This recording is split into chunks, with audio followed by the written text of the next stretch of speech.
Hello gamers, my name is Spark, and today I'm going to show you the second half of an awesome one-of-a-kind tool that you can use at your D&D or other TTRPG table. In this video I'm going to show you the second half of the city generator. This is part 2. In part 1 I showed you the actual generator with its various settings, and in this part I'm going to show you the customization and how you can tweak the settings of this generator to produce the exact type of cities that you want in your epic imaginary world. I built this generator specifically for D&D 5e, but I'm going to show you how you can tweak this generator to fit basically any TTRPG that you might like to have randomly generated cities inside of. So at this point, let's just go ahead and jump in. I'm going to assume that you've watched part 1, and so I don't need to re-explain the city generator itself. If you come down here to the bottom left corner, you will see that there is a city ref tab. This is the reference tab where we can do all sorts of fun customization. Now this is a lot, but a lot of it is very repetitious. And what I mean by that is there's a lot here, but most of it boils down to just 3 or 4 basic types of tables and lists that you can adjust to tweak the results of the generator. And if you know how to modify those basic 3 to 5 types of tables and lists, then you know how to basically edit the entire generator. So for the sake of preventing this video from being, I don't know, 6 hours long, when I explain how to use a particular type of table or list, I'm just going to do that once, and then I'm going to not re-explain it for the other types of settings. I'll just reference it so that I only need to explain these kinds of things once. You'll notice that we have a bunch of plus boxes up here along the top, and this is for expanding and retracting so that things are more easily organized. Our first section here is city names. This is where the name of the city comes from. So if we come back here, we can generate a city, and the name of this city that was just generated is Snowville. So where does that name come from? It comes from section A, or our first settings section here. And this is where I'm going to teach you about bottomless lists. So we have 3 sections of bottomless lists. The first section here is flavor. So there are prefixes, there are suffixes, and then there are no space suffixes for a city. So in this case, given that we have Snowville, Ville is from this part of the list right here. So Ville is right here. So what this means is that the word snow was generated randomly, and then Ville was tacked onto it at the end, producing the city title of Snowville. All 3 of these lists are bottomless, meaning that you can add to these lists as far as you want to. Any list in this generator that you see that does not have a bottom line that looks like this, so this is a bottom line where we have basically a basement saying, okay, you can't put anything in here past that. If you don't see a bottom line, then it's an endless list, and you can add as many things into that list as you want to. Now the prefix is what's going to go in front of the word. So for example, it could generate East Snowville. And so East would be in front, and the name of the city is East Snowville. So whatever might go in front of the city name, you can put in this column, and you can add or remove to this list however you would like to. So for example, let's say that there was another prefix here that you wanted to put, and let's say that prefix was windy. But now it's possible that the name of the city that is generated might have windy in front of it. So in this case, it could be Windy Willow as the name of the city. If you don't want something in this list, then you can just delete it, and now it won't be generated. However, there's a catch to this, and the catch is that you never want to leave a blank in the middle of a list. So for example, if you didn't want the word upper in the list, you didn't want that to be an option, you can just delete it, but leaving a blank in the middle of the list is bad. So the better thing to do, and this is true of all lists, whether they're bottomless or not, the better thing to do is to right click on the one that you want to remove, go down to delete cells and shift up. Now we don't have that gap in there, and by not having that gap there, we avoid breaking the generator. So add to your heart's content and remove to your heart's content, and this allows you to customize the types of city names that are generated. The space suffix column here is for a city name that has a space and then park or valley or lake or springs after that.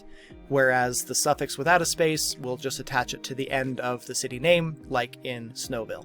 Now you have the solo names column, and these are just individual words that I have put in that can be generated. These are words like holly or hollow or hollyhock or honesty or honeycup. Any of these words can be generated as a result for a city name, which then can have a prefix or a suffix put in front or behind it. And then over here in the third column, you have abstract names, and these are names that are going to be made up. And what can happen here is it will pull from column F, column G, and column H randomly to create a new word. So if we look over here at the current city that's up, the name of this city is, well, I would pronounce it Aesthusbu. I don't know, however you want to try to pronounce that. But that is an example of a city name that has been generated randomly from various syllables or sounds that we have in these three lists. So this allows you to create unique names that are not words otherwise in the English language. All of these are endless lists, and you can add or remove to them as you like. So this is the first major part of this random generator customization, is the endless lists that you can add or remove to. The second type of very common customization table that you're going to see are these odds tables, and they're always going to be in this light green color. This odds table is the likelihood of flavor. Notice that we have the flavor over here with columns B, C, and D. So what this table does is this table determines what is the likelihood of either a prefix or a suffix. So notice that it says that there is a 10% chance of a prefix, a 10% chance of a suffix, a 10% chance of both, or a 70% chance of neither. And then what it will do, what the generator will do, is it will roll a die, basically, between 1 and 100, and determine if the name of the city has prefix, suffix, both, or neither. So looking at this particular result, we have the suffix with a space, because the word lake is right there, and so the die rolled, and there was a 10% chance of just the suffix, and that's what we got. Now you can adjust these percentages. You can change these numbers, just the percentages, don't change the gray here, but you can change these percentages, just make sure that they add up to 100%. All of the odds tables that you see that look like this are all going to function the exact same. Do not change anything in the gray cells, and don't change anything in the title or subtitle cell like right here, unless I tell you that you can. But you can change these percentages, just make sure that they add up to 100%. So this allows you to change the likelihood of flavor being included in the name of the city. And then you have a odds table for the chance of name type, what type of name is going to be generated. What are the odds of an abstract name? A name that is constructed of just these syllables, 45%. A solo name only, that's this column, solo names, 45%. A solo name and an abstract name, so that would be something from this column and something from these columns. And then the odds of an abstract name plus a solo name. So which one's going first, right? 5% each. Again, you can change those odds. And that concludes our first section for how you adjust the city names that might be generated for your city. We can close that section. Here in columns L and M, we deal with the population of your city. If we look back here at this particular city, we see that they have a population of 162. And so how did that get generated? These min-max tables. So this is another type of table that you're going to see a lot of that you can tweak. And all the min-max tables will function like this. So again, I'm only going to explain how to use a min-max table once. There are 5 different sizes of cities: minuscule, low, medium, high, and extreme. And if you come back to the settings on the main generator page, you see those listed right here as well. So our 5 different population types are manifested there, are the same ones that are manifested here in these tables. Whichever one gets generated, whether it's a minuscule city or a medium city or an extreme city, will determine how many people there are in that city based on min and max. So the fact that this city has a population of 162 means that it was a minuscule city, and it randomly generated a number between 50 and 500, hence minimum and maximum. You can change these two numbers. If you wanted minuscule towns to have a population as low as 10, then you would just change that number to 10, and now it will randomly generate a number anywhere between 10 and 500. Following that same principle, you can adjust the population size for a low, medium, high, and extreme population city. With all min-max tables, make sure that your minimums are always equal to or less than the maximums. Now, you can have minimums go into the negative. There might be some circumstances in which you would want to do that. So yes, you can do -50 to 500, and it could possibly generate -10 in that scenario. Scrolling down a little bit, you can ignore this little table. That's part of the function of the generator. And then this table down here is another odds table. I told you just a second ago they would always be light green. Apparently I lied. Most of them are light green. Where this odds table comes into play is for the population or size of the city based on odds, and this only comes into play when, back over here in the generator, that the population is set to custom. I explained this a little bit in part 1, but just to remind you, when population is set to custom, the checkbox system here turns off and it pulls from an odds table. So what are the odds of a minuscule, low, medium, high, and extreme city? That's what this table is. So population, custom, the odds of it being minuscule, low, medium, high, and extreme. You can change those percentages, but again, this table will only play if this is set to custom. So that's it for the population section.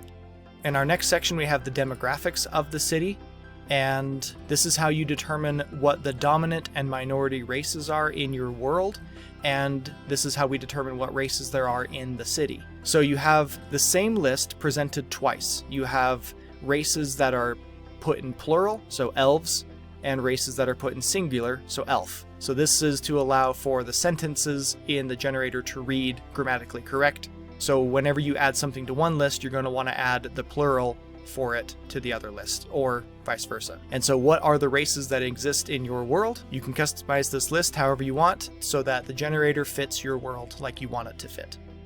You can ignore these section of cells right here in the middle. That's just functionality. And you can also ignore this table down here. This is also just part of the functionality of the generator. Okay, we can minimize that. This next tiny section is just column T, and that's the climate list.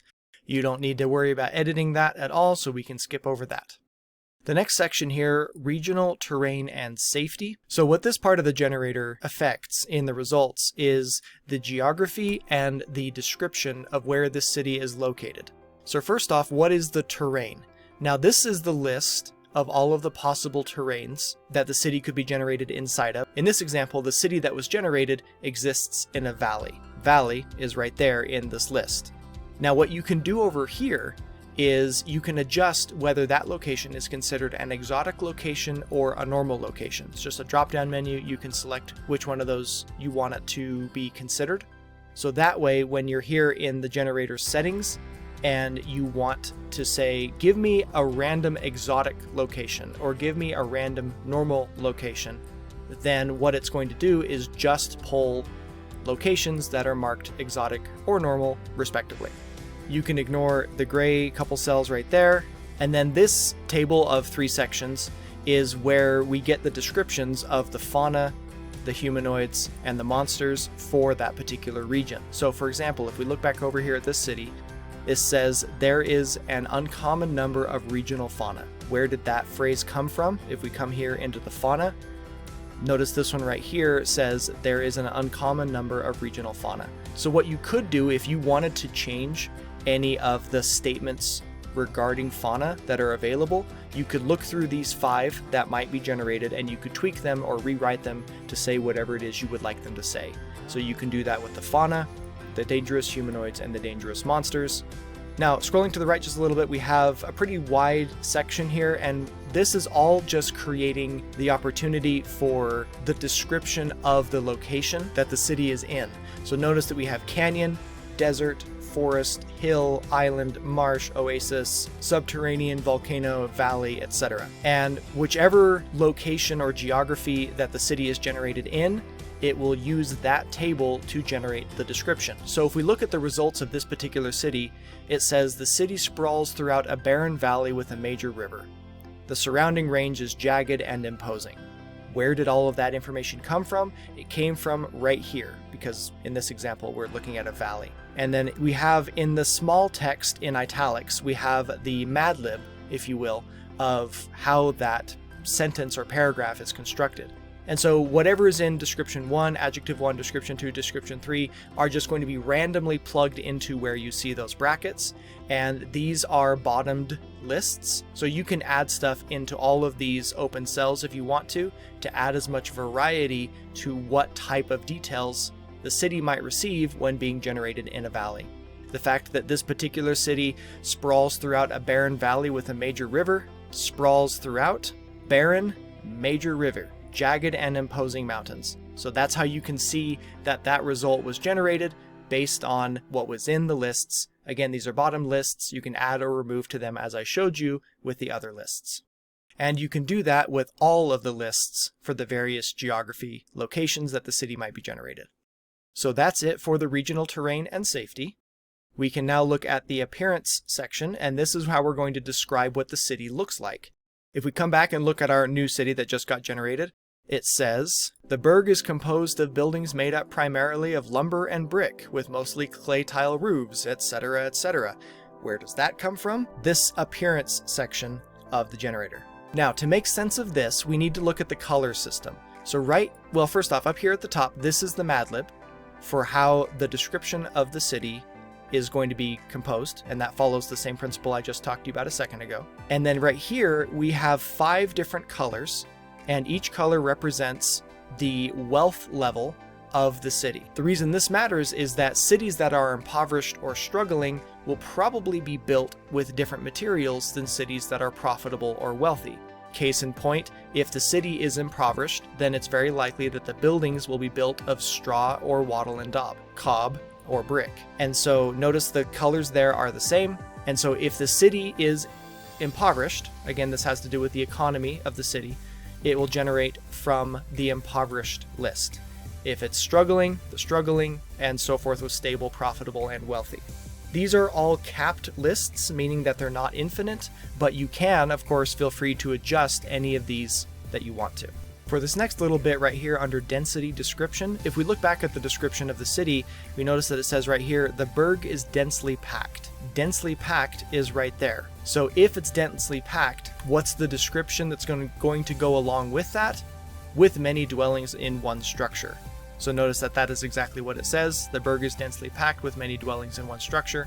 I left you plenty of room in here to add additional adjective descriptions and additional descriptions for those adjectives. So feel free to write stuff in there that you want to, but be advised that it will pull directly across. If it's broadly spaced, it will pull that. If it's comfortably spaced, it will pull that every time. You can ignore the 2 gray cells down there. And then again, you have the section for lighting. Like I said, you can adjust that as well. So that's how you can adjust the settings for how the cities appear in the description of the city's appearance. The next section is just these 3 columns, AW through AY, and this is the odds table for the city's wealth. Notice we have our 5 types of city wealth right there, and the percentages for that. As I mentioned last time, the city's wealth will be based on the checkboxes when the settings are set to random, but if the settings are set to custom, then it will use this odds table. And then this little table right here is the list of 5 possible options regarding the city's economic mobility. This is a capped list, but you can change these if you want to read differently. So to take a look at some results, if we look back here at this city is stable and the economic mobility is significantly declining. Stable was produced, there was a 28% chance that it was going to be stable, and then it randomly chose one of these 5. In this case, it chose significantly declining. So you can change these odds and you can change these descriptors if you would like. Scrolling to the right a little more, we have imports and exports. The part of the generator that this impacts is right here, imports and exports. And the only thing here that you need to worry about are columns BA and BB below the gray cells. Do not edit anything in these 10 gray cells right here, nor should you edit anything in cells BC through BF. That's all just functionality to make this all work. But in cells BA and BB down here in the white, these are the bottomless lists for major and minor imports and exports. You can add or remove to either of these lists however you want to. Again, only edit these lists. Do not edit anything else in the imports and exports section. Moving on to government. Of course, the government is this yellow section of the generator. And this is where we're going to determine what type of government and how the government is running in the city. These are the different types of government that can be generated. We have 7 options, and then we have descriptors of each of those. So these are capped lists, so you're not going to add anything underneath these, but if you wanted to change this list and then change their descriptors, you could totally do that. So this is the master list of the types of governments that can be generated, but then we have 3 sublists based upon what is selected. So if the government that is selected is an autocracy, what type of autocracy will it be? And then we have 3 options. So that's why this is saying autocracy subs, that's short for sublist. So if autocracy is selected, it could be an absolute monarchy, a constitutional monarchy, or an elective monarchy. If an oligarchy is selected, then we have an oligarchy sublist. And in fact, that's what we can look over here. We can see that it was an oligarchy, parenthetical, theocracy. So you'll get a description of the oligarchy, and then you will also get a description of the theocracy in the result over here in the generation. So again, this is a capped list, but you can change this list and change their descriptions if you want to. And then once again, we have a republic sublist, 3 types of republics. You can change them and their descriptors if you want to.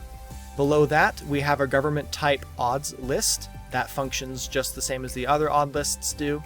And the main generator page does not have a setting for government type, so the government type that is generated will always be based on these percentages. And then you also have the oligarchy type odds. So if oligarchy is selected, what are the odds that it's a newocracy or a stratocracy or a technocracy and so forth? You can adjust those odds. Autocracy type odds and republic type odds. Scrolling to the right a little bit more, we have the ruling body, and in this case, the ruling body is the dignified tribunal, right? This is where we give the ruling body of the government a name. And so we have an adjective bottomless list that you can add or remove to. In the case of the generated result over here in New Summer View, the dignified is the adjective result in this case. And then we have a noun singular and we have a noun for the group. You can add or remove to these lists as much as you would like to as well. And then this percentage that you see up here will let you know what the percentage likelihood is of the ruling body getting an adjective. You can change this percentage. So if you never want the ruling body to get an adjective, just change that to 0%. Scrolling to the right a little bit more, this is the Mad Lib paragraph for how the government is doing. So if we come back here and look at the results, notice that it says, the dignified tribunal are unified and cooperative in their efforts to govern the city, and their modus operandi is mostly above board, blah, blah, blah. Where does that come from? Right here. We have our bottomless lists of cohesiveness, corruption, plotting, subterfuge, and political support. Add or remove to those lists as you see fit. And then scrolling to the right just a tiny bit more, we have the titles column, and these are the different titles that the members of your ruling body will get. So for example, if we look back over here at our results, we see that we have an oligarch named so-and-so, and we have another oligarch, so we get 4 oligarchs. That's because we're in an oligarchy. And if you look down in this list to oligarchy right here, that's the only option. So all of these are going to be called oligarchs because that is the only option. However, if you wanted them to be called something else, you could replace that name, that word, that title, or you could add to the list and it will generate randomly from that list. Let's look at another example. Notice in this case, we have an autocracy for a constitutional monarchy, and we have the potentate, who's the one in charge, and then we have 3 nobles. If we come over here to the autocracy, we have the potentate, that's the one that's in charge, and that's represented by the fact that it's above the dotted line. And then we also have noble, which are the ones that the people, not the potentate, will be given. So if you want to include different ranks of nobles, you could add a second title here, maybe like baron or something like that. So you could have dukes and barons or something like that. And so when you get the results over here, you could have the potentate and then a duke and a couple barons. That's up to you if you want to do that. So that's what each of these sections are. This allows you to adjust the titles of the people in your ruling body over here in this section. So those are all capped lists, and that's it for the government section. We can minimize that and move on to the names section. It's this section of the generator's settings that determines the names of everybody. So if we come back and look over here, we've got Julie and Thurodan and so forth and so on. We've got a whole bunch of names in here. And these names are generated out of these three columns BV, BW, and BX. We have male first names, we have female first names, and we have surnames. These lists are bottomless, and you can see that they're already quite lengthy. For first names, we have about 500, and for surnames, we have about 800. So that should hopefully mean that you never get two names that are identical. Again, you can add or remove to these lists, as I've shown you. Over to the right a little bit more, you have all of this stuff, this huge section in here with the different colors and old and different and given and all those. Ignore all of that. That's just functionality for the system. But you do have these three odds tables that you can change the percentages in. So what are the odds of any given person being generated male, female, or other? What are the odds of any given person being child through adult and old, or being of the given race or the different race? So let me explain what I mean by that. If we come back over to the demographics section and we expand that back out, you'll notice down here, and again, this was a section that you don't adjust, but you'll notice down here that the dominant races are half-orcs and humans, with minority races of Genasi and Tabaxi. These are what are called the given races. These four are the given races. So what this is saying is, the person that is generated in the city, what are the odds that they are one of those four given races? It's a 90% chance. There's a 10% chance of it generating somebody else from this list that is not one of these four. So that's what that's saying. If you want more diversity for your cities, then you would want to have a higher percentage in different than in given. So those are your three odds tables right there. And that concludes our discussion on the names. The next section here is defense and control. And what defense and control affects is this section of the generator right here. We have 5 sections over here with walls, police, crime, dungeons, and the garrison. And we have 5 sections over here in the settings with walls, police, crime, dungeons, and so forth. So first off, we have an odds table right here, but it's not a table, it's just a straight up odds result. Basically what this does is it allows you to set the possibility that the city will have no walls when set to random. If we come back here to the settings, you'll notice right here it says city walls, and you can select none, suitable, or random. If you select random, what are the percentage odds of it not having walls? 30%. You can adjust this percentage anywhere between 0 and 100, but it will only matter if city walls is set to random over here in the main settings. Scrolling down, we have suitable. So if city walls are set to suitable, what will happen? I do have some blue cells in here explaining how it works. You're not going to change anything in here. This is just me explaining to you how this works. And then how this works, it's a little bit more complicated. It's almost like it's almost using some video game type logic. To determine the type of walls that the city has, we're going to include several different factors, including the population size and the city's wealth. In order for the city to have medium-sized walls, it needs to generate 2 points. How are points generated? Based on the city's wealth and the city's population. So if the city is stable, if the city's wealth is stable, that's 1 point. And then if the city's population is low, that's another point. And now we have 1 + 1 = 2, which means that city will have medium-sized walls. So 1, 2, 4, and 6 are the results or the thresholds for the city to get to have those size of walls. You can adjust these numbers to change the number of points that are generated based on wealth and the number of points that are generated based on population size. You can also adjust these numbers if you want to as well, for how many points are necessary for that city to get to have short, medium, large, or huge walls. If that all went over your head, you can totally ignore it and it'll continue to function just fine. Scrolling down a little bit farther, we have height of the walls and thickness of the walls. These are min-max tables for if the walls are short, medium, large, or huge. And if it's short, it'll be between 6 and 30 feet or between 2 and 10 meters based upon whether you are using the imperial system or the metric system over here in the main settings. So you can adjust these min-max tables as I've shown you before. The exact same thing with the wall thickness. Scrolling down a little farther, we have wall condition. The walls can be in any one of 5 conditions, and this is randomly generated. So you can adjust this list if you want to. It is capped. Scrolling down further, do the city's defenses have weapons? If the city walls, again, are set to random, then there is a 45% chance that the city's walls will have weapons. You can change that percentage. If the city's walls are set to suitable, again, I explained that to you here, and it follows the exact same point system as I described with the walls, except we're talking about archers' towers, ballistae, catapults, and magic towers. Again, you can change the point thresholds as well as the point values if you want to. So that's it for the walls. Looking at police and military, these are the 5 different types of guard quality that can be generated. That is a capped list. You can change those if you want to. You've got guard virtue, capped list, you can change it.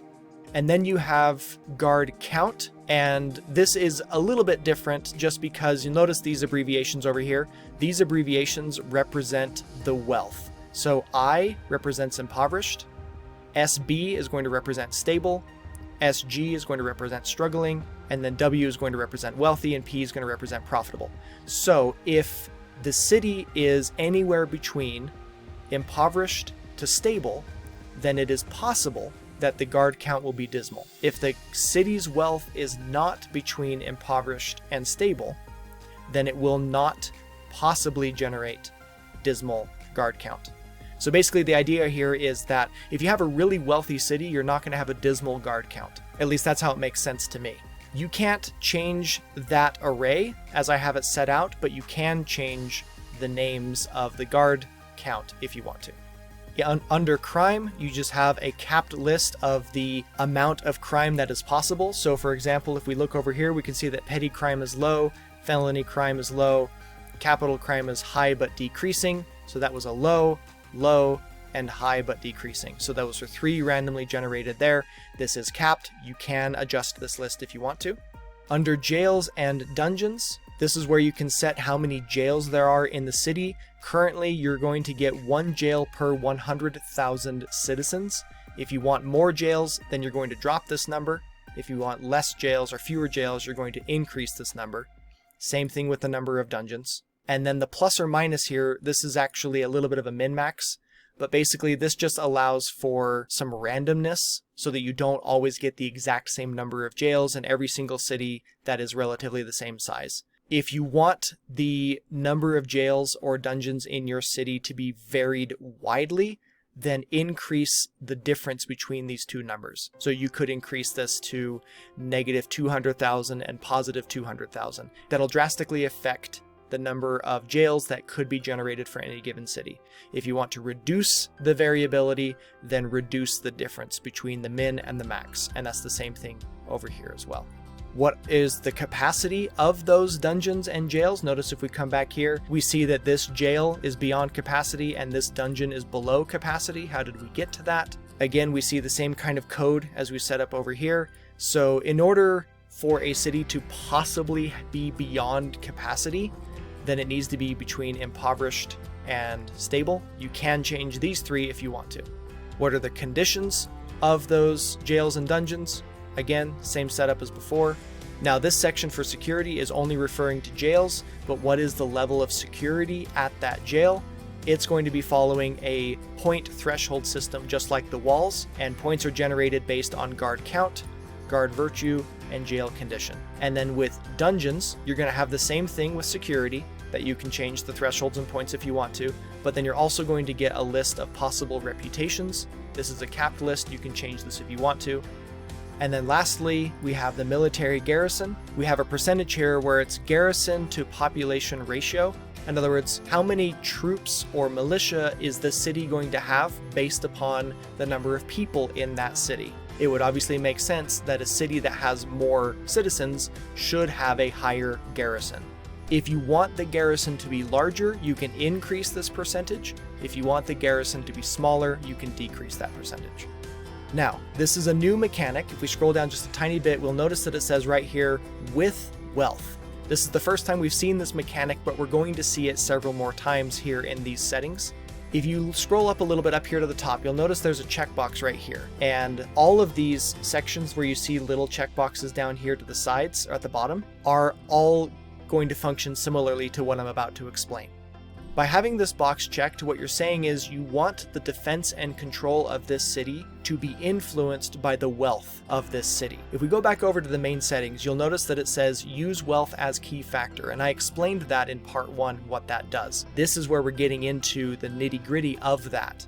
Now, if you turn this off, if you uncheck this box, then everything will be random and nothing in the generator will have to do with the wealth of the city. But if you want to have wealth affect certain factors of the city, but let's say you don't want the city's wealth to affect that city's defense and control data, then you can uncheck this box.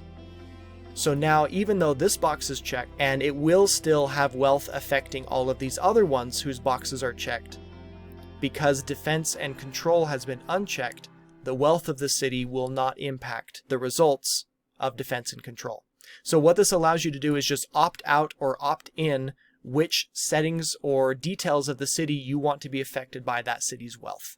So now back over here to the right where it says with wealth, what that's asking is, or what that's telling you is, if the city's wealth dependency is turned on, or in other words, if this box is checked, then what happens? And in this case, what we're getting is we're getting a multiplier. So we said the garrison of the city was the population multiplied by 1.5%, but we have another multiplier here based upon the wealth of the city. So for example, if the city is impoverished, we're probably going to have a smaller garrison.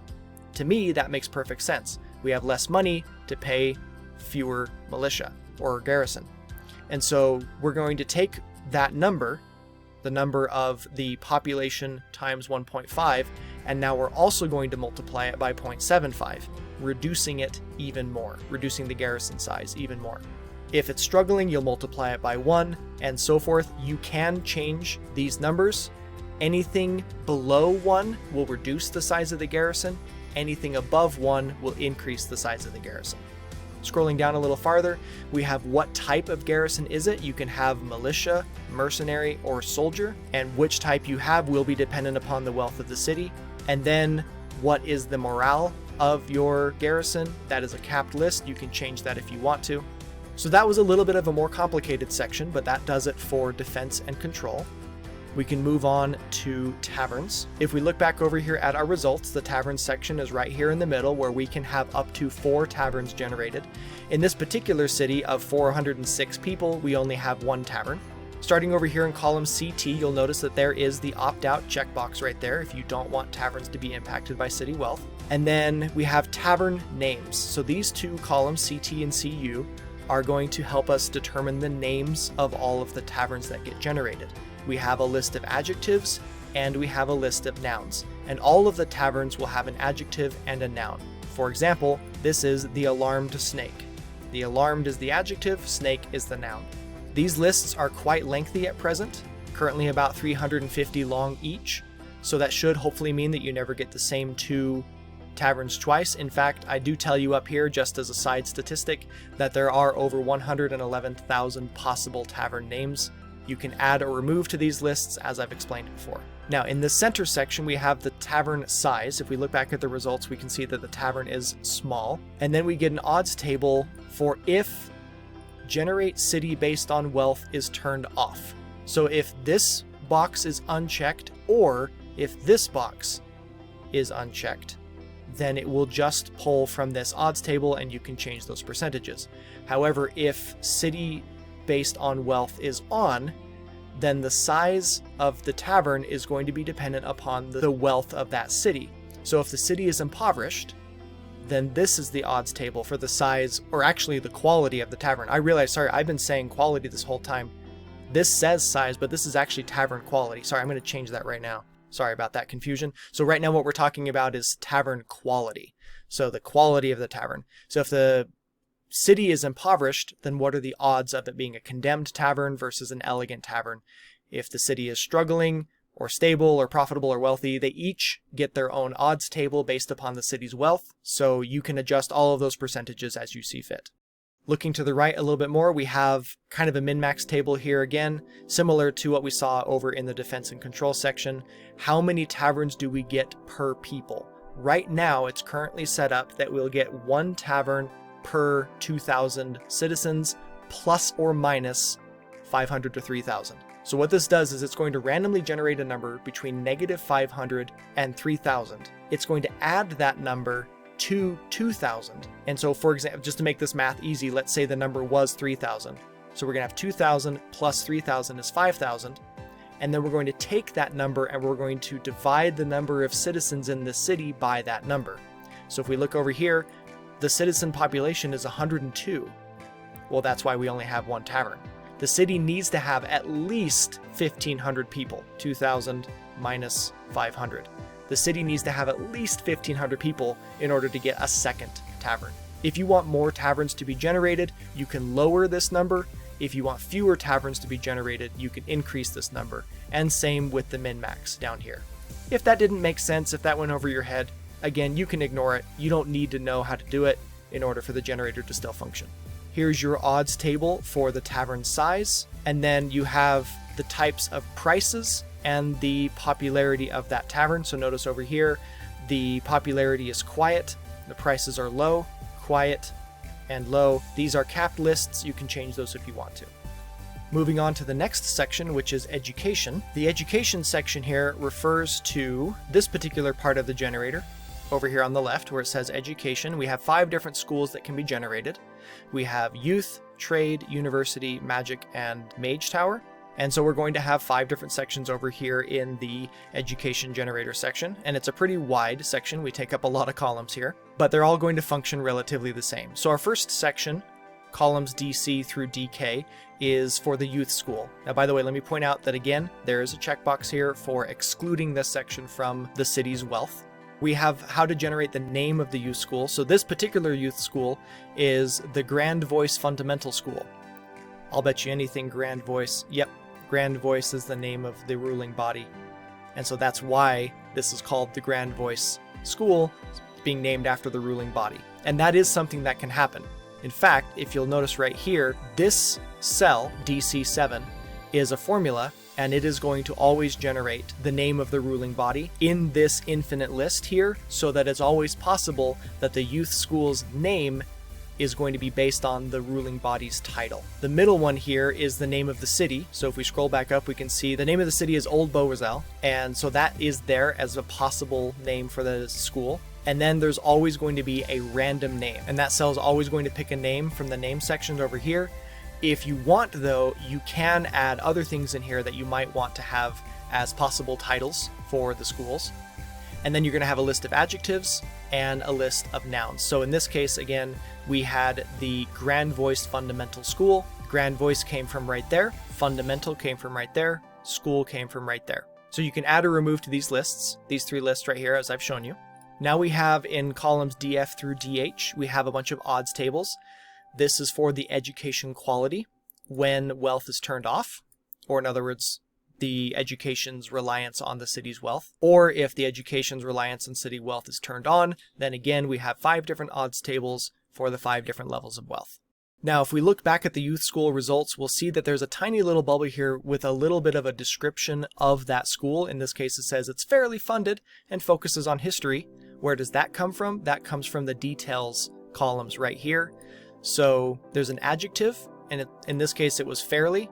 You can add to this list as well. It is an infinite list, but these 5 will be based upon the city's wealth. And then the education type, that one said that it focused on history, which is right here at the top. This is an infinite list. You can add or remove to that. And so that's how you adjust the youth school. If we scroll to the right a little bit and then look at the trade school, this particular city didn't get a trade school, so let's refresh until we get one. So here we go. We have the Wirren College of Maritime Navigation. That's a trade school. Again, we have names, we have a title, noun, and title and program. Notice how this title and program was Maritime Navigation. Maritime Navigation is right there in that list. So you could customize the types of trades that could be generated in the schools that are produced in your city. These are all infinite lists. This blue section here with these 2 sets of numbers is the point system for how the generator determines if this city has earned or qualifies for a trade school. It also follows a point system like we've seen with a couple of the other generators. In order for the city to get to have a trade school while wealth is turned off, it needs to generate 7 points or more. In order for the city to have a trade school when wealth is turned on, it needs to have at least 20 points. As these little pop-up boxes tell you, you can adjust these numbers. Now you'll notice that the actual points that are totaled right now for this city are 1,561, and that's way more points than the threshold of 20 for this city to have a trade school. But why is that so high? Because the population of the city is 1.1 million. So if you have a large city, you're always going to get a trade school, pretty much.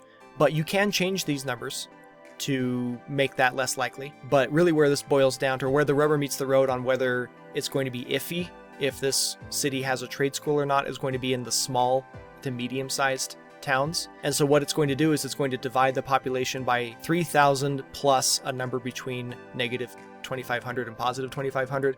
And if that number plus one of these 5 numbers based upon the city's wealth is greater than 7 or greater than 20 based upon, then it will have a trade school or it won't. So again, if you want to make it much more likely that there is a trade school, you can lower this number. If you want to make it much less likely, you can increase this number. And same with these numbers. And you can change the point values for how wealth affects the likelihood of that town having a trade school. Scrolling to the right just a little bit more, we have the odds tables for the educational quality, whether wealth is off or on. And then we have enrollment details. Enrollment can either be open or closed. You can change those too if you want to. That is a capped list. Then you can have enrollment capacity minimum and enrollment capacity maximum. So in this case, if you look over here, the maximum number of students that can be enrolled in this trade school are 11,000.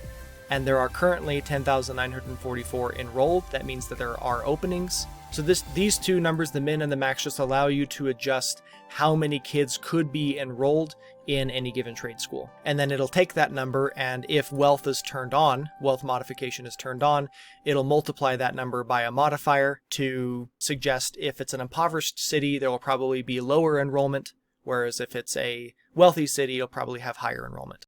Scroll down a little bit farther and you get the tuition cost. This is a min-max. Tuition is always going to be 50 gold plus or minus a random number between negative 15 and 15. In this case, the result was 62. And then whatever number is generated, it will then be multiplied based upon the quality of the education and the wealth of the city when wealth is turned on. So you can adjust these percentages and these min-max and base costs. You can adjust all of that. So that's it for the trade school. We can skip to the right a little bit. Here's university. Again, you've got the title and the noun for that institution.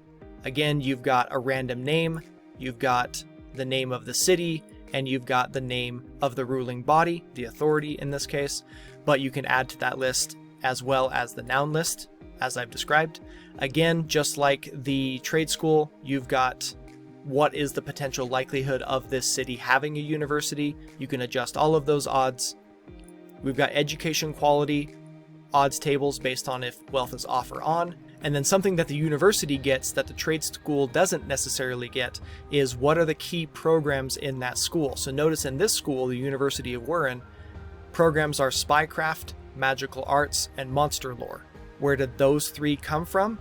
This list right here. So notice it says full list. This is an infinite list, and you can add to this list as much as you would like to.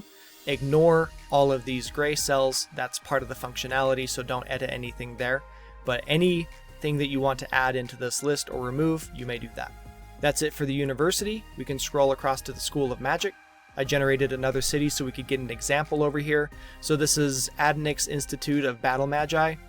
Educational quality is base, known locally for only allowing males, and yet it has a mistress named Iris. That's funny.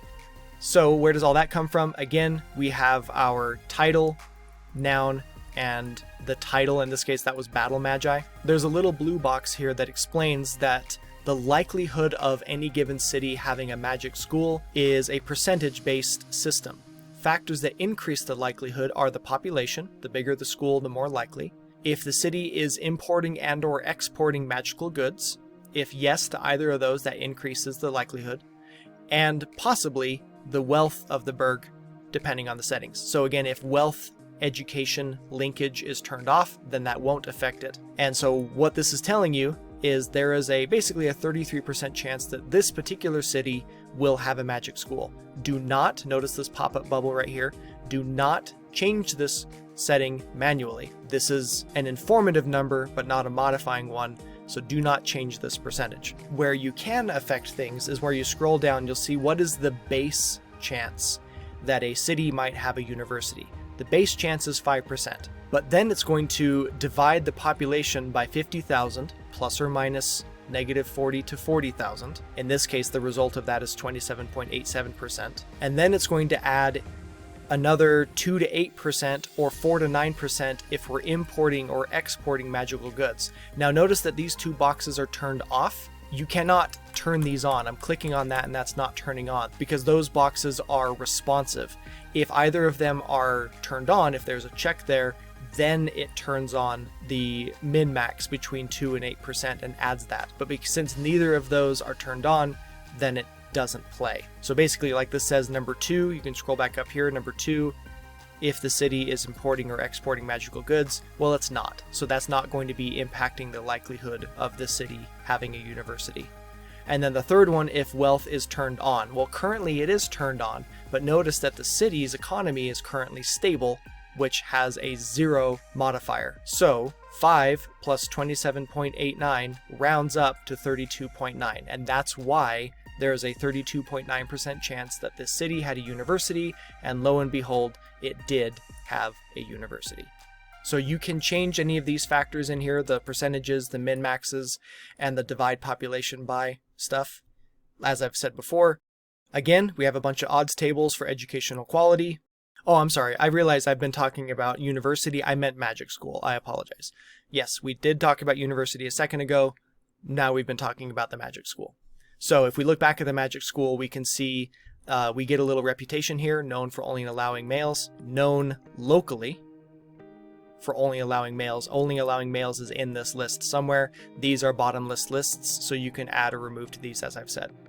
And so the last section here, scrolling to the right, is for the mage tower. Now, mage towers are the most rare, so I'm going to just click through until I can get one. And here we go. We have the Jade Apogee. Apprenticeship is currently closed. There is a renowned expert in divination, enchantment, and conjuration here, and that mage is Jartiel, who is an adult male halfling. So if we look back over here in the settings, we have the name of the tower, adjective and noun, and then up here in the percentage box, this is the percentage likelihood that the name of the tower will contain an adjective.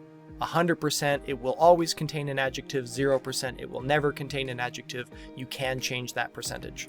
Now in this blue box, I explained to you what are the odds that impact the likelihood of a mage tower being generated, and then again you can see there is an 11% chance that the mage tower will be generated based upon the current factors.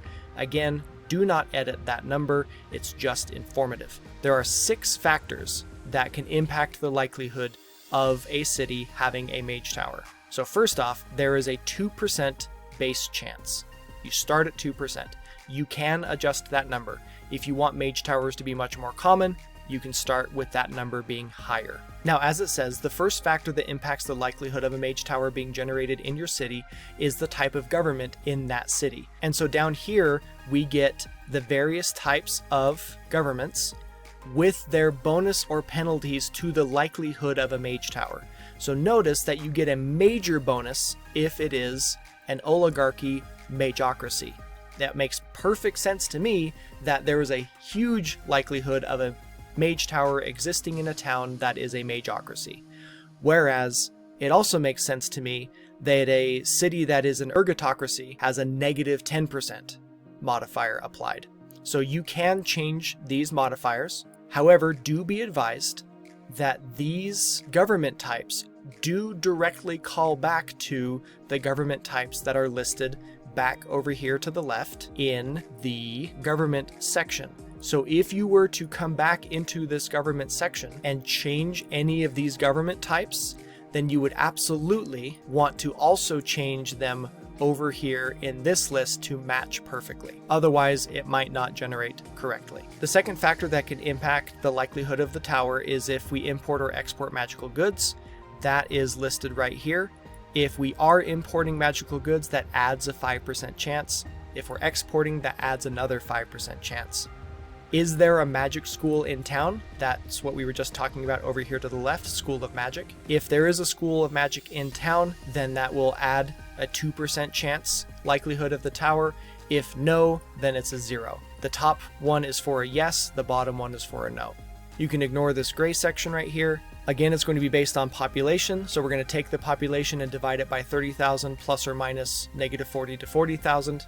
And then if city wealth factor is turned on, then here again you have the city's wealth and the percentage likelihood modifiers. So if the city is wealthy, that'll add an additional 20% chance that the city has a mage tower. You may remember that that tower was saying that apprenticeship was closed. There is a 50% chance that apprenticeship is open or closed. You can change that percentage. And then here is a capped list of possible results that can be put in to that result. You might recall that the mage tower was an expert in divination and enchantment and one other thing. That came from this list here. This is a bottomless list, so you can add or remove to this list. This would suggest what is the mage who owns this mage tower expert in or a master of. And this list over here is a list of secondary expertise, secondary topics that the mage might be an expert in. This is capped. You can add up to 4 more or change any in this list as well. Ignore this gray section, do not alter as it says. So that's it for the education section. We can close that. And now we're on to property for sale. If we look back at the generator, we can see down here in the middle left, currently there's no property for sale, but if we cycle through, here we go, we have a small chateau and a fair-sized one-story dwelling for sale. That's where this comes from, or this is where that comes from. This section has 4 subsections based on the different types of property that could be for sale. So first off, we get a capped list. Well, first off, we get the fact that this can be detached from wealth if you want it to be. But we get a capped list here for who is selling this property. In this case, it's for sale by owner, and that came from this list here. It's capped, add or remove to that. These next 3 sections, you can ignore that completely. And then these next 2 boxes down here, next 2 sections down here, have to do with what is the likelihood that a property is for sale. In this case, there's a 1,171% chance that there will be a property for sale. That's because the population is 22,000. If you have a population that's 75, then it's much less likely that you would have property for sale. You can adjust those numbers to increase or decrease the likelihood of property being for sale. Now let's scroll to the right and we can see the different types of properties that are for sale. We have existing residential structures, we have existing fortified structures, we have undeveloped land, and we have commercial property. So looking first at existing residential structures, we have odds tables for the size of the structure, tiny through huge, and how many stories does it have, 1 through 5. And then it also has the price modifier. And in order for that to make sense, we have to come down here where we see that the base cost of existing residential structures is 2,500 gold pieces. And notice the pop-up here says you may adjust this number, but do not adjust the total cost number as it is the result of the formula. So again, don't change these green numbers, but you can change this gold number, this yellow number, if you want to change the base price of residential structures to be higher or lower. And so as you've probably got the wind of it so far, with base numbers, that's where we start off, and then we start applying multipliers. And so in this case, if we're starting off with the property being 2,500 gold pieces, but if the property is tiny, then we're going to multiply 2,500 by 0.4. Or in other words, we're dropping it to 40% of that value. But if it's a tiny structure that is 4 stories tall, then we're taking 2,500, multiplying it by 0.4, and then multiplying that by 1.4. So you see all these multipliers playing together to create a cost. So you can adjust the percentages here on the tables, but you can also adjust the modifiers and the base cost of the existing residential structure. Do not adjust anything in these blue cells, that's all functionality. Here again, we have a bunch of odds tables for if wealth is affecting property or not. If not, these are the odds likelihood of the repair of that property, derelict through excellent. Or what are the odds of the property being derelict if impoverished or struggling or stable and so forth. You can change those. And then we also have the density modifier. So how densely packed is this city? If the city is densely packed, then what are the odds of it having additional land?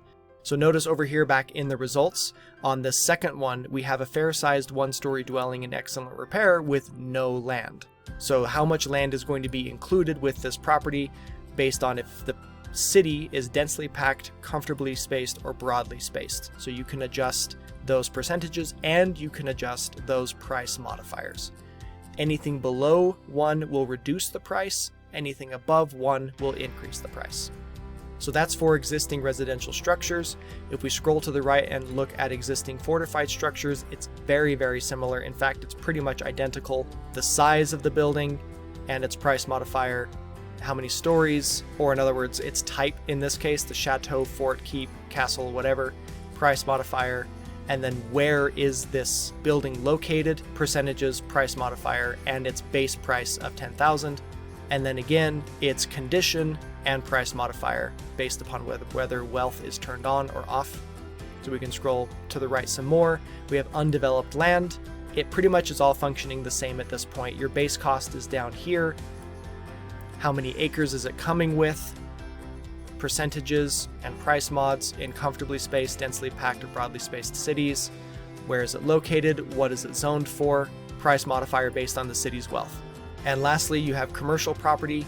What is the store? You're buying a store that somebody else has. And so these are the different types of stores that can be generated. It is a bottomless list, so you can add to that list, but make sure that you also give it a modifier. So these are the different modifiers based on that store. So for example, if it's a cobbler's shop, the base cost of $6,000, or gold pieces, I should say, will be multiplied by 0.9. So that'll reduce the cost of the cobbler shop.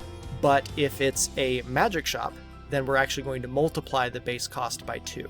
What has been the profitability of that store up till now? You can change those percentages and the price modifier based upon that, whether the city's wealth is off or on. If the city's wealth is on, then again you have your 5 odds tables based upon which city's wealth is appropriate. And then you have the general repair of that building, again with wealth off and wealth on. Again, change the percentages and the price mods. Where is the store located? Odds and price, and there you go. That is how you can adjust the types of property for sale and their cost and so forth. Minimize that, and now we're on to notable figures. The notable figures section over here in the generator is right next to the property for sale here on the left. We have an odds table for what type of notable figure are we talking about. Is this person infamous, ill-famed, acclaimed, mythical? You can adjust those odds for them. And are they known locally or worldwide or anywhere in between? You can ignore these 2 green boxes. And then you have 6 columns here because there are 6 different ways in which our notable figure might be known. They might be known for being undefeated in what? And then you have this infinite list here of things that they might be undefeated in. You can add or remove to that list. They might be known for their ethereal beauty or terrible advice or their honor. Again, infinite list. And so you have 4 other options here. So you have 6 options in total of ways in which this notable figure might be known. You can add or remove to those lists as I've described before. How recently was this figure noted or has been known? Current, recent, bygone, or archaic. If their status is current, so if we do land in this 35% range and their status is current, then we get one of these 4 additional details. So here's an example. If we look back at our results, celebrated nationally for creating a bond between rivals. They are a current figure, though no one knows their location. So we come back over here. They are a current figure, though no one knows their location. So it picked that, and then it picked something from here. You can adjust the odds for that. So we have 4 options for if they are current. This is a capped list. You can change these if you want to. You have 5 options for if they're recent, and you have 4 if they're bygone or archaic. again odds, and you can change that list as well. And that's it for the notable figures section. We can go to the brothels section. This one can be linked to wealth. If we come back over to the generator, we'll see right here brothel is here in the middle on the right. In this case, the brothel is named the Occult Eel because that sounds good. And we get the Mr. or Mistress of the place, a little bit about them, who's the top pro, their price, the brothel's quality, popularity, chance of STI, and a notable figure in the city who also attends that place. So how do we get all of that information? Come back over here to the settings. First off, we have several columns that just go to the name of the brothel. Now, my wife and I, when we were making this generator together, we both felt like some of the brothel names just weren't befitting a nice or an opulent, elegant brothel. And some of the really elegant names that could be generated weren't really befitting the seedy and poor quality brothels. And so that's why we have 5 different qualities and 5 different column sets for the type of brothels that are in play. Looking back at this one, this was a decent quality brothel, and so in that case, its name was going to be pulled from the decent set of columns here. We have an adjective and a noun. These are all infinite lists, and so you can add or remove to these, and so you can curate what types of names will be generated for your brothel based upon the quality of that brothel. You can scroll to the right a little bit more. We have brothel quality odds tables based upon wealth, and brothel popularity, again based on wealth. Scrolling to the right, we have chance of STI and demographics. There are multiple factors that may impact the chance of acquiring an STI in a given brothel. There are 3 factors, one of which is the wealth, so you can turn that one on and off. But this is just like all the other ones that we've looked at where there have been multiple factors that can impact something. So for starters, a visitor to a brothel will always have a base starting chance of 15% likelihood of catching an STI, and there will be an additional 15% if that quality is seedy. But if the quality of that brothel is opulent, it'll be a negative 30. So obviously meaning no chance at all. But we also have the popularity modifier, how many people go there. In other words, in this case, the popularity was crowded, and so crowded increases the likelihood of an STI by 2% in this case. So you can adjust all of these percentages in here. And then if wealth is turned on, what is the likelihood of an STI based upon the city's wealth? You can adjust those. Scroll down a little bit farther. What are the odds of various ages of the pros working at your brothel? You can adjust the percentage likelihood of the age of the pros at your brothel there, and then the percentage likelihood of the age of the boss, the Mr. or Mistress of the brothel. You can do that there. You have the pros hourly rate, and that is also based on 3 factors: the brothel quality, the brothel popularity, and the city's wealth, if that's turned on. And so here we have a bunch of min-max tables. If the brothel is seedy, then the pro will cost between 5 and 10 silver pieces. So this is a drop-down menu right here, and you can select whether it's going to be copper, silver, or gold, whatever the pro is going to charge at this brothel. I default to silver. Decent quality between 20 and 35, and so forth. So you can adjust the min-maxes on all of these, and then that price will be multiplied by the popularity. In this case, the popularity was crowded, and so it'll multiply the price by 1.1 because of the law of supply and demand. And then if wealth is turned on, it'll multiply the price based upon the wealth of the city. Scrolling to the right a little bit more, we have boss details. Remember our Mr. over here was empathetic towards his pros. That comes from this list right here, where it says he is empathetic towards. And so you can add or remove to this list. And now we come to this bottom right corner of the brothel where it says a somebody in this town who's got a name somewhere else in this sheet or in this city comes here, and who is that? So for starters, we have the odds table. So this is the percentage likelihood of the visitor at the brothel being a member of the government or from the defense and control section, taverns, educators, guilds, cults, and market. So you can change these percentages if you feel like it's much more likely that the people visiting the brothel are from taverns and the government, then you can increase those percentages to make that more likely. Completely ignore this purple, blue, and gray column. Please don't touch that. And then you have adverbs and verbs and frequency to give the story. So for example, looking back down at here, we have Birzana, the principal, covertly comes here rarely. covertly comes rarely. And so that's where covertly comes here really came from, was from these two columns. These are capped columns. You have plenty of room to add additional verbs, adverbs, and frequencies in here if you want to add some variety. Okay, so that does it for our brothels section. We can move to our guilds section. We look back at the generator. Guilds is right here next to where the brothels were. In this case, it looks like we've generated one guild, but you can generate up to two. And this guild that's been generated is the Agate Fields, and they are a guild of stable masters. Their assets are fair, but they're a disgraced guild. Enrollment is closed. We have the guild master and the guild deputy. This can be included or excluded from the city wealth connection, as I've explained. And what we see in this big table here are 10 different guild categories that can be generated. So they are also right here, those 10 different guild categories.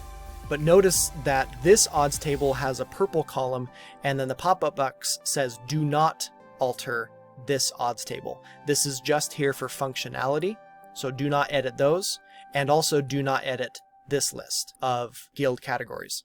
And then that pop-up box says if you want to change the guild categories, edit the guild categories in row 5. And this is row 5 right here. So if you wanted to change guild categories, you would do that here, and then these would automatically change to match.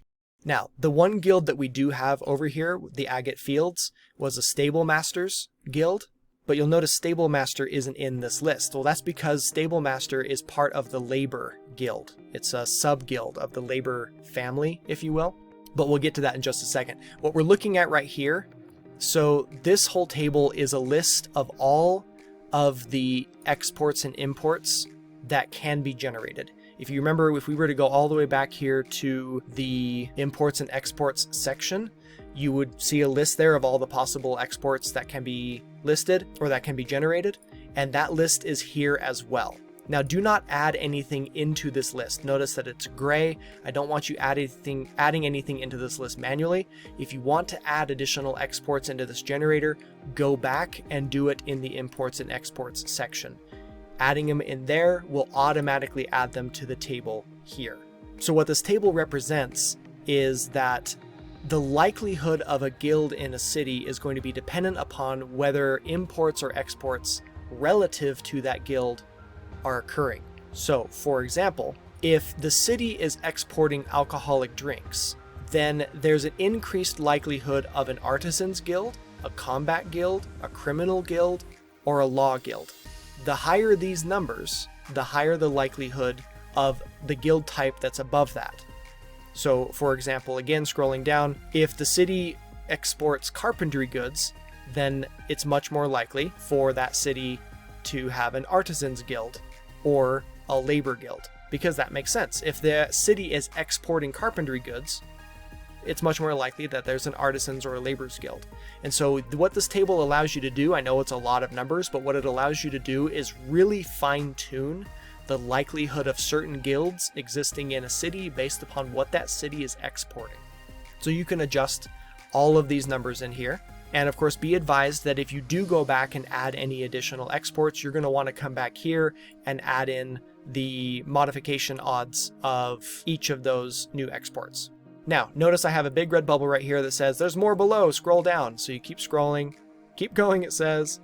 And here again, we see our 10 families of guilds, and now we see the list of sub-guild. So remember that one guild was the Stable Masters Guild, that was a Labor Guild, Stable Masters right there. And this is a capped list. You see you have plenty of room to add some more stuff in here under each of these families of guilds. And so you can add or remove to these lists. We also have a list of adjectives for the name of the guild. Now remember, the name of our Stable Masters Guild was the Agate Fields. Agate is right there at the top of that list, and so that's what was randomly generated. But how did we get Fields in the name? And since it's a Stable Masters Guild, it would make sense that Fields is associated with that. And so we scroll down, and here we have Guild Title Generator Nouns. And so we have a list of nouns that might be generated in a guild's name based upon that guild's family. So for example, our Stable Masters Guild was part of the Labor Guild family, and there's the word Fields. And so we had one randomly generated adjective and one randomly generated noun from the labor family, in this case, fields. And that's how we got the agate fields. That's how all of that gets determined. I know it seems a little convoluted, but that was the best way that I could think to organize it. These are capped lists. You can add or remove to these lists up until you hit that bottom line down there. So there's that. We can scroll to the right a little bit. So here again, we have odds tables for guild assets. The agate fields guild assets were fair, and so that came from here with the odds tables based on city's wealth or not. Odds table for that guild's prestige, and then what are the odds of there being a guild or two in the city? It's based upon the city's population. So we noticed in this case we did have one guild.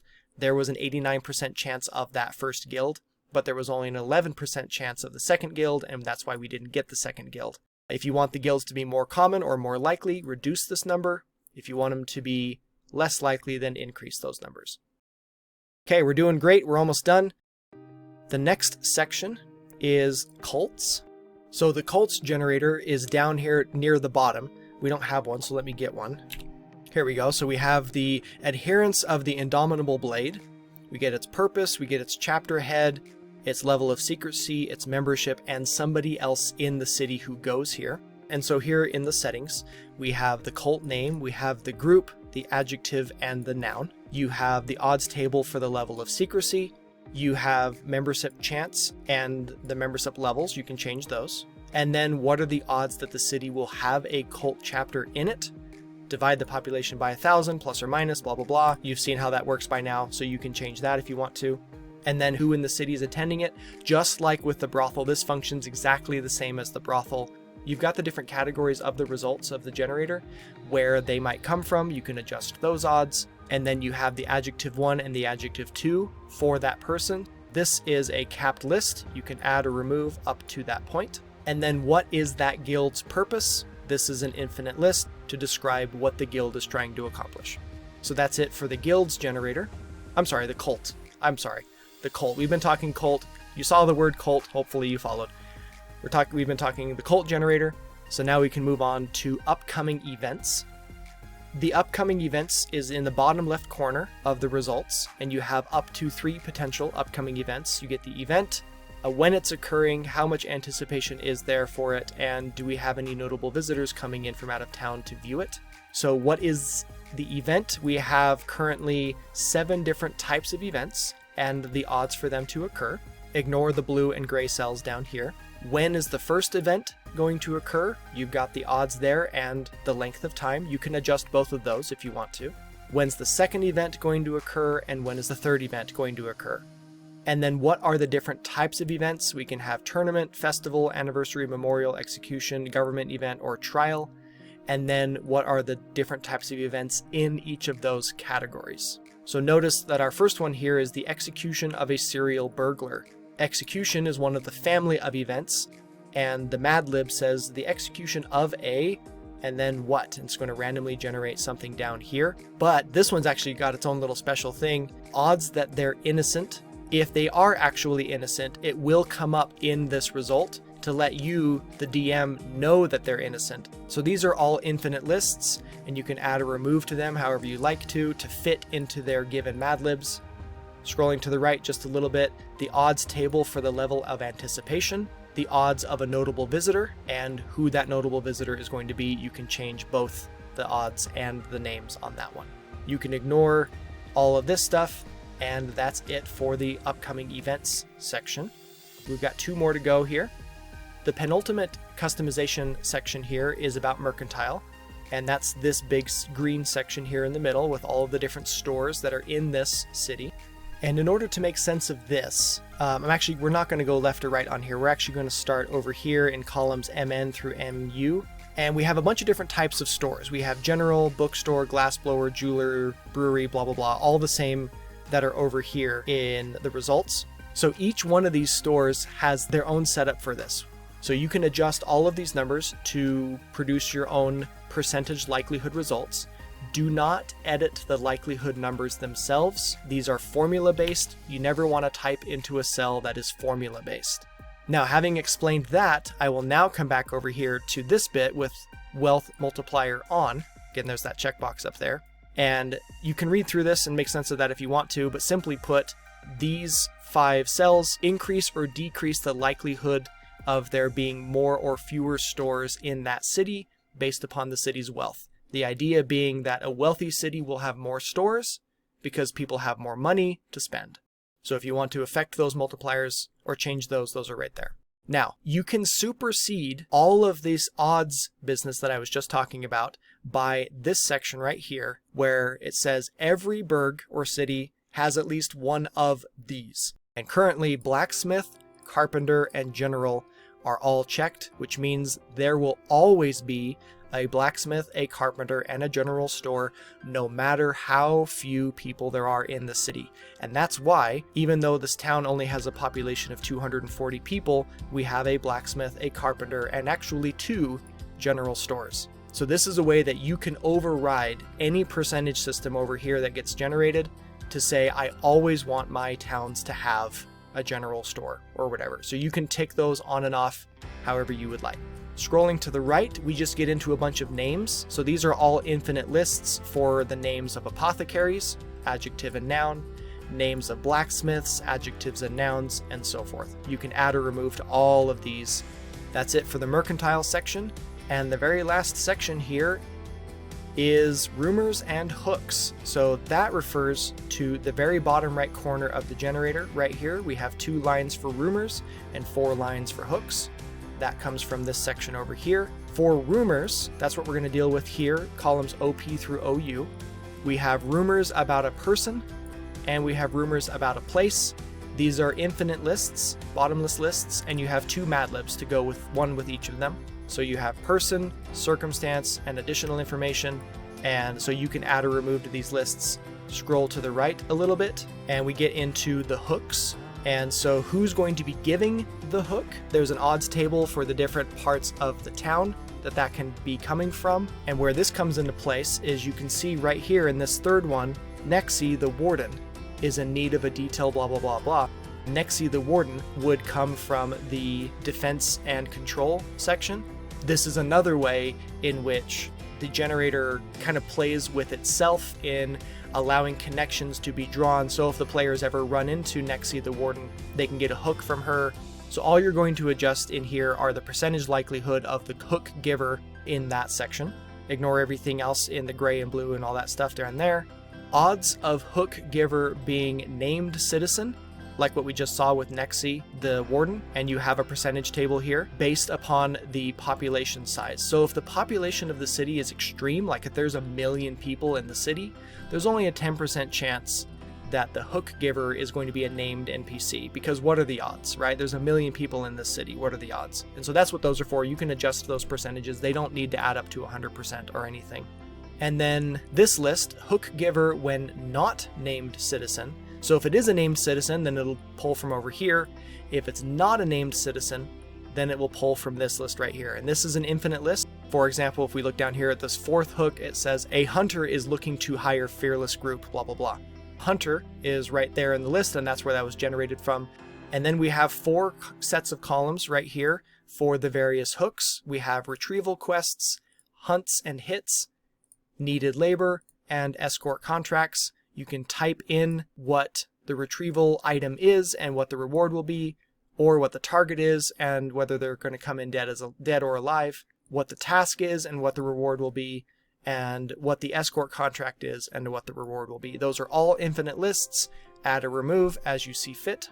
And then lastly, we have some odds over here on the right for the likelihood of a first rumor, a second rumor, and then the likelihood of a first, second, third, and fourth hook. You can change those percentages. They don't need to add up to anything. And then what are the likelihood of these rumors and hooks based upon the population of the city?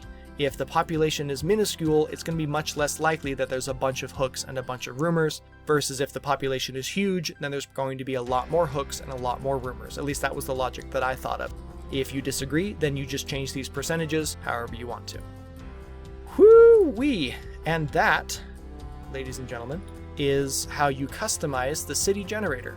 It was long, but I hope you at least found it helpful. and have fun generating some amazing cities. Thank you very much for watching. Remember, I have dozens of other generators, so be sure to check them out here on YouTube or at buymeacoffee.com. Please like and subscribe if you enjoyed this video, and happy city building!